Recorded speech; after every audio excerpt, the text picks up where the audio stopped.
Welcome to the Evidence Reasons Academy, a place for nerds to hang out. This afternoon I'm going to attempt to do a dramatic reading of Richard Dawkins' book, The Blindwatchmaker. It is a national bestseller, The Blindwatchmaker: Why the Evidence of Evolution Reveals a Universe Without Design. Now Dawkins had said, Darwin's theory of so-called natural selection explains the complexity we see in life. And that has been refuted most recently by experiments because we now have cheap genome sequencing. At the time of Dawkins, when he wrote a lot of this, it was very expensive to see whether organisms actually lost or gained genes in the process of a Darwinian process where it's called natural selection, but that's a misnomer. It's not what naturally happens, and it's not selection in the sense of trying to reach a goal for a certain purpose. It's more accurately described. Natural selection has connotations that are metaphysical. It's not really scientific. Probably a more scientific and more accurate way of describing what Darwin thinks this is an evolutionary biologist, is the tendency toward increasing reproductive efficiency. It is the tendency for a population to try to have, over each generation, be able to have its individuals replicate more efficiently. And it turns out, in light of recent experiments and papers with titles such as Genome Decays Despite Sustained Fitness Gains, another one is Selection-Driven Gene Loss, and another one, Gene Loss predictably drives evolutionary adaptation. And my jaw just kind of drops, and then I laugh. Because even though Darwin's book, The Origin of Species by Means of Natural Selection, was arguing that species were created by his so-called natural selection process, it's really fantasized selection. It's not really natural, it's not real, it's fantasized. But even granting that, the real aim of the book was to, in my opinion, was to explain organs of extreme perfection and complication. Organs of extreme perfection and complication, like say the eye. And he thought that this tendency toward this tendency for populations to increase reproductive efficiency would lead to the emergence of more complex organisms, would lead to the emergence of organisms having more and more complicated organs and ones that were very well optimized to degrees of perfection. Perfection is kind of a somewhat metaphysical term, but we can quantify maybe the spirit of it in terms of physics. The eye is optimized, at least when it's functioning properly, to put light in focus. That's not a given. We know through geometric optics this is not necessarily an easy task to achieve. Just try building some lenses for yourself or a telescope from scratch, where you'd have to make the material that is transparent and then shape it, etc. This is not an easy task. So the goal was, he was basically arguing the tendency for populations to increase reproductive efficiency would lead to organs of extreme perfection and complication. But even when he wrote it, there were always kind of disturbing problems, because really some of the most efficient reproducers, self-replicators, are bacteria, single-celled creatures. They can reproduce themselves, make copies of themselves very, very fast. Whereas for humans, it's, say, the generation cycle time is about 20 years. This is substantially longer. It would seem then that this process of the natural tendency to increase reproductive efficiency in living species, it would tend to make simpler things rather than complicated things from a theoretical standpoint, because it takes more time and resources to make something more complicated. So why wouldn't the simpler prevail? And so people will say, well, look, most of the mass of the Earth is bacterial or microbial, so that proves the theory. And I'll say, no, that's not true. It shouldn't. Complex things shouldn't have emerged even in the first place. That's the problem. They would have been eliminated if this process were always in force. They would have been eliminated if this process of increasing reproductive efficiency, the tendency to increase reproductive efficiency, was always in force. And this is now playing out in an experiment and observation, given now we can actually sequence genes. So we have these hilarious titles like Genomes Decay Despite Sustained Fitness Gains. So Darwin adopted Herbert Spencer's Survival of the Fittest in Origin of Species, Chapter 6. So he uses survival of the fittest to describe his theory. And so the fittest in some of these experiments are the ones that have lost genes. So if this is representative of the way, of this tendency to increase reproductive efficiency, this tendency which has been mislabeled as natural selection, if this is the way, let me call it a Darwinian process, to give him the credit, to credit him with his theory. I don't want to call it natural. It's Darwin's dumb idea. How about I call it that?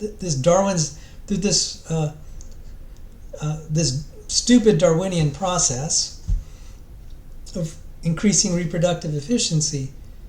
What we're seeing is, as these creatures live out and pass through this dumb Darwinian process, it loses genes. It loses genes. So I would just pose to the evolutionists out there, if complexity is anti-correlated with this tendency to increase reproductive efficiency, if it's anti-correlated with this dumb Darwinian process, then how does this explain organs of extreme perfection and complication? I'll also point out, they'll say, well, look, if you knock out an eye, it's obviously, it obviously shows that selection, Darwinian selection, favors the emergence of an eye. And I'll say, that's not exactly right, because the process of keeping something is not the same as creating something. It's not that hard to keep. If let's say someone gave you a car, it's not that hard to keep it, but it's way harder to create it from scratch by yourself. So a population that already has where most of the individuals have eyes, that's relatively easy to maintain, because obviously the individuals with eyes will do better than the ones without eyes in that population of the same species. However, that's a different situation than when at one point the ancestors supposedly didn't have eyes. That's not the same. I don't know how. It boggles the mind that evolutionists seem to think that evidence of being able to keep something is really good evidence that it's easy to create something. This is ridiculous. And so I've given you the theoretical basis that this process of so-called natural selection leads to simplicity on a theoretical basis, just because it's easier to copy simple things, faster duplication time, fewer errors, etc. Also the experimental evidence. We are losing, by the way, we're losing lots of complex species now. This tendency toward reproductive efficiency is, that means complex creatures are going to be the most vulnerable to be eliminated. They're so fragile and they're difficult to duplicate. We're losing many bird species. We are now considered in the great extinction. So whatever caused complexity to emerge in the biosphere, whether you're old Earth or young Earth creationist, it's certainly not this dumb Darwinian process. Okay, maybe a more polite term is mindless Darwinian process. I prefer stupid Darwinian process. I think that's a better term. A stupid Darwinian process. With that in mind, let us turn to this highly influential book that was reprinted in 1996. I'm going to do a dramatic reading of the preface or the introduction. What is particularly funny is Richard Dawkins is kind of just patting himself on the back and just aggrandizing what a great mind and insight he has. He opens by saying, as we are reprinting this book, I was encouraged to just try to look for any errors or anything wrong with what I said. And then he pretends to lament. He said, alas, I couldn't find anything wrong with what I wrote. As if that really broke his heart. It was so funny. So, with that said, one can, by the way, find his book available on the Internet Archive. And so I'm going to read it I'm going to do this attempt of a dramatic reading from this copy on the Internet Archive. And I may skip a paragraph here or there just to kind of, improve the dramatization. The Blind Watchmaker. Why the evidence for evolution reveals a universe. The Blind Watchmaker.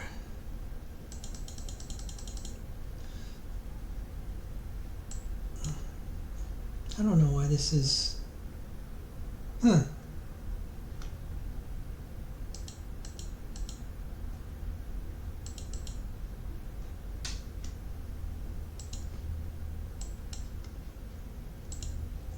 I had this centered at one time.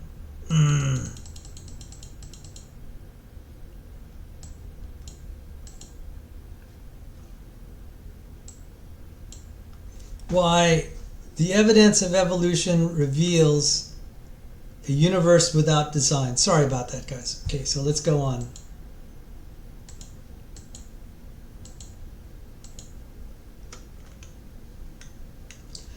I have been asked to provide a new introduction for this reissue of The Blind Watchmaker. I thought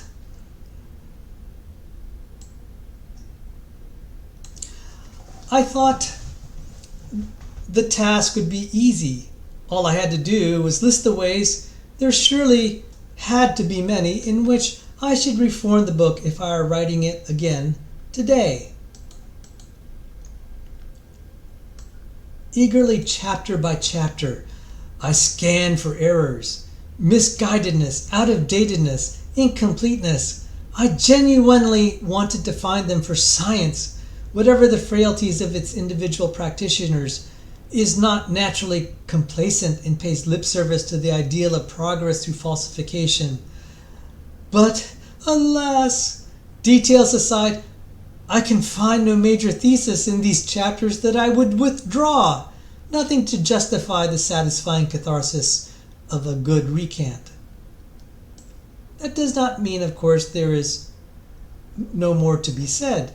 I could easily fill another 10 entirely new chapters on the perennially fascinating topic of evolutionary design, but that would take another book. Now that I think of it, it would be called Mount Improbable, Norton, 1996.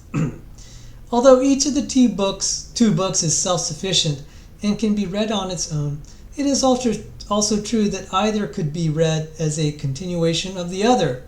The particular subject matter of the two books is different, just as all the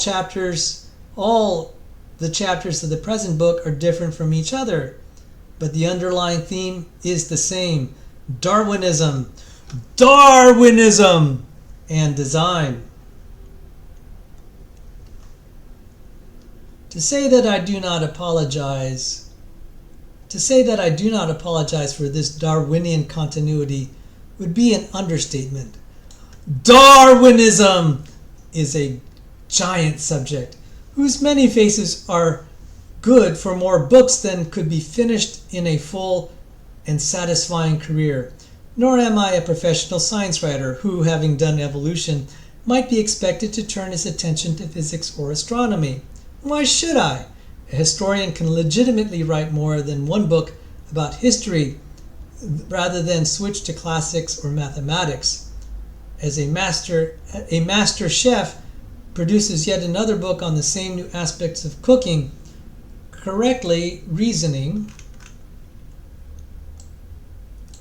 that gardening is best left to master gardeners, notwithstanding the relative shelf space allocated to the respective topics in bookshops, and understating again, Darwinism is a larger subject than either cookery or gardening.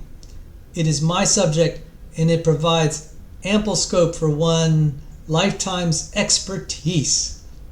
Darwinism encompasses all of life: human, animal, plant, bacterial, and, if I am right in the last chapter of this book, extraterrestrials.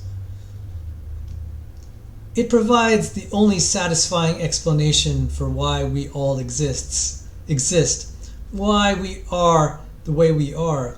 It is the bedrock on which rest all the disciplines known as the humanities. I do not mean that history, literary criticism, and the law should be recast in a specifically Darwinian mold. Far from it. Very far. But all human works are the products of brains.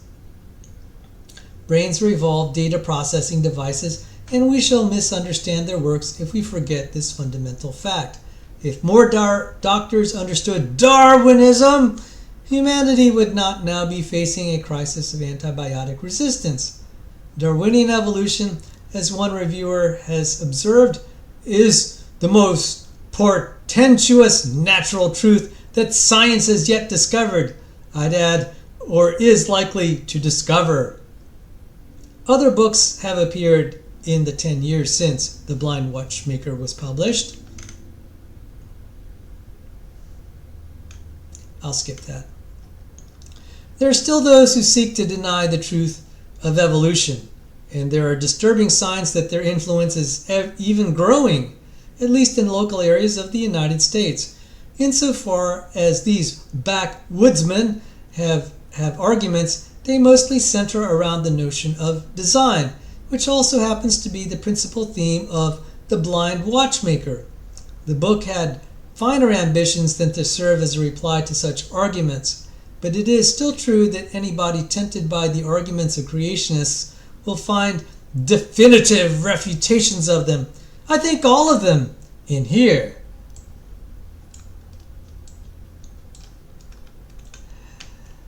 Pretend as they will to scientific credentials, the anti-evolution propagandists are always religiously motivated, even if they try to buy credibility by concealing the fact. In most cases, they know deep down that what to believe because their parents recommended an ancient book that tells them what to believe. If the scientific evidence learned in adulthood contradicts the book, there must be something wrong with the scientific evidence. Since all radiometric dating methods agree that the Earth is thousands of millions of years old, something obviously has to be wrong with all radiometric dating methods. The holy book of childhood must not be wrong. There are grounds for hope, however. When The Blind Watchmaker was first published in the United States, Norton sent me on a brief tour of the country, and I did a number of radio phone-ins. I had been warned to expect hostile questioning from fundamentalist listeners, and I confessed I was looking forward to destroying their arguments. What actually happened was even better. The listeners who telephoned were genuinely interested in the subject of evolution. They were not hostile to it. They simply did not know anything about it. Instead of destroying arguments, I had the more constructive task of educating the innocent. It only took minutes to awaken them to the power of Darwinism as a convincing explanation of life. I got the impression that the only reason they had not seen its possibilities before was that the subject had been totally omitted from their education. Aside from some vague nonsense about monkeys, they simply did not know what Darwinism was. I was reminded of the creationist student who, through some accident of the selection procedure, was once admitted to the zoology department at Oxford University. He had been educated at a small fundamentalist college in the United States and had emerged a simple young earth creationist. When he arrived at Oxford, he was encouraged to attend a course of lectures on evolution. At the end, he came up to the lecturer, who happened to be me, beaming with the primal joy of discovery. "Gee," he exulted, "this evolution, it really makes sense!" It certainly does.